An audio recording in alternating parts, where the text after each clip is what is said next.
Chapter 1. Crimson. Ouch. It hurts so much. My head is killing me. The bizarre dream filled with murmurs shattered instantly. Zhou Mingrui, still asleep, felt a throbbing pain in his head, as if someone had hit him with a pole, again and again. No, it was more like a sharp object had pierced his temple, twisting it in the process. Ouch. In his stupor, Zhou Mingrui tried to turn over, hold his head, and sit up, but he couldn't move his limbs. They refused to budge, leaving him completely immobilized and helpless. It looks like I'm still not awake, still dreaming. Maybe in a short while I'll think I'm awake, but I'm still sleeping. Zhou Mingrui, used to such disorienting experiences, struggled to focus and break free from the shackles of darkness and confusion. However, while half awake, he tried to focus his will that felt as insubstantial as a wisp of fog. There one moment and gone the next. His thoughts refused to be controlled or examined. No matter how hard he tried, his focus kept slipping away as random notions and images bubbled up unbidden. Why would I suddenly get such a terrible headache in the middle of the night? And it's so painful. Could it be a cerebral hemorrhage or something? Fuck, am I going to die young like this? I need to wake up, now, huh? It doesn't hurt as much as before, but it still feels like a blunt knife is slowly slicing through my brain. Looks like I can't go back to sleep. How am I supposed to work tomorrow? Why am I even thinking about work? With a headache like this, I should take the day off. No need to worry about the manager's nagging. Hey, putting it that way, it doesn't seem too bad. Heh, I can end up getting some spare time for myself. The throbbing pain allowed Zhou Mingrui to gradually gather immaterial strength. Finally, he straightened his back and opened his eyes, fully breaking free from his reverie. His vision first blurred, then was tinged with a faint crimson. He saw a wooden desk in front of him, with an open notebook in the center. The pages were coarse and yellowed, with an eye-catching sentence written in deep black ink at the top. To the left of the notebook was a stack of neatly arranged books, numbering about 8.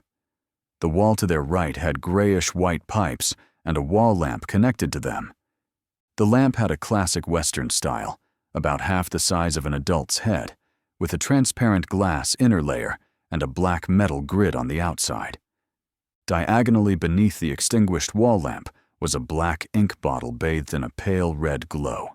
Its embossed surface formed a blurry angel pattern. In front of the ink bottle, to the right of the notebook, lay a dark-colored pen with a rounded body. Its tip shimmered faintly, and its cap rested next to a brass revolver. A gun? A revolver? Zhou Mingrui was stunned. Everything he saw was so unfamiliar and looked nothing like his room. In his shock and confusion, he noticed that the desk, notebook, ink bottle, and revolver were covered in a layer of crimson veil from the light shining through the window. Subconsciously, he lifted his head, and his gaze slowly moved upwards. In midair, against a backdrop of black velvet curtains, a crimson moon hung high, shining silently. What? Zhou Mingrui felt inexplicably terrified and stood up abruptly. But before he could straighten his legs, his head throbbed with pain again, causing him to lose strength and fall back heavily onto the hard wooden chair. Thud. The pain did little.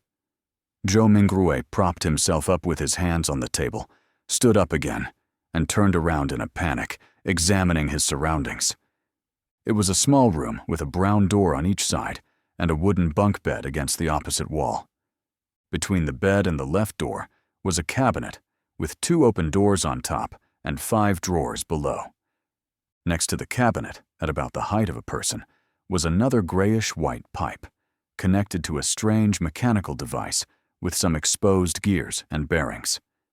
In the right corner of the room near the desk were items resembling coal stoves, along with soup pots, iron pots, and other kitchen utensils. Across from the right door was a dressing mirror with 2 cracks. Its wooden base had simple and plain patterns. With a quick glance, Zhou Mingrui caught a glimpse of himself in the mirror, the current him. Black hair, brown eyes, a linen shirt, a thin build, average features, but with a rather deep outline. Zhou Mingrui gasped, his mind flooded with helpless and confused thoughts. The revolver, the classical Western decor, and the crimson moon different from Earth's moon all indicated one thing. Could I have transmigrated? Zhou Mingrui's mouth slowly opened. He had grown up reading web novels and often fantasized about such scenarios. But when it really happened, he found it hard to accept. Almost a minute later, Zhou Mingrui muttered to himself, trying to find some humor in his situation. This is probably what it means to love a fantasy. If it weren't for the persistent headache keeping his thoughts sharp, he would have definitely thought he was dreaming. Calm down, calm down, calm down. After taking a few deep breaths, Zhou Mingrui tried hard to stop panicking. At that moment, as his mind and body calmed down, memories began flooding him, slowly appearing in his mind. Klein Moretti, a citizen of the northern continent's Lowen Kingdom, Awa County, city of Tingen. He is also a recent graduate from the Department of History at Koi University. His father was a sergeant in the Imperial Army, who died in a colonial conflict on the southern continent. The compensation money allowed Klein to attend a private grammar school, laying the foundation for his university admission. His mother was a devotee of the Ever-Night Goddess.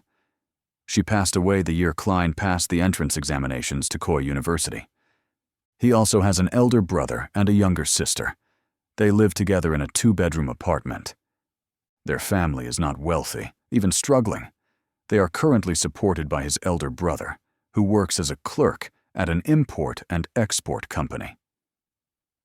As a history graduate, Klein had learned the ancient Phizak language, considered the source of all languages in the northern continent, and the Hermes language, often found in ancient mausoleums related to rituals and prayers.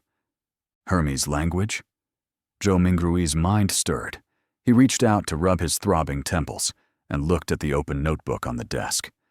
The text on the yellowed paper went from strange to alien, then from alien to familiar, until it became readable.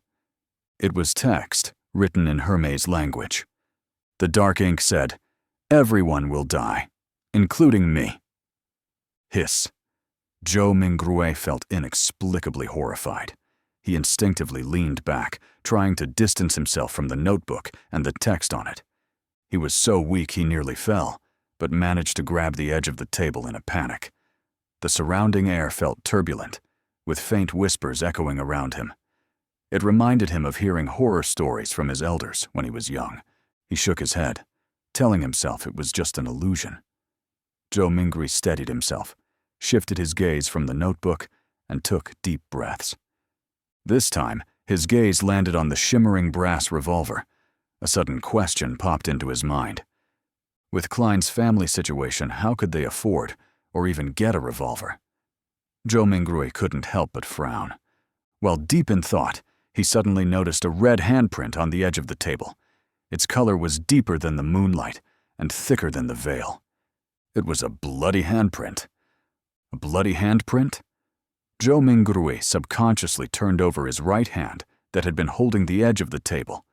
Looking down, he saw his palm and fingers were covered in blood. At the same time, the throbbing pain in his head continued. Although it had weakened a little, it was still persistent. Did I smash my head? Zhou Mingrui wondered, as he turned around and walked towards the cracked dressing mirror. A few steps later, a medium-built figure with black hair and brown eyes came into view. The person had a distinctly scholarly air. Is this me now? Klein Moretti? Zhou Mingrui paused for a moment.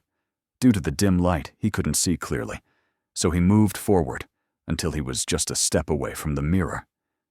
Using the crimson moonlight, he turned his head to check the side of his forehead. The clear reflection in the mirror showed a grotesque wound on his temple, with burn marks around it.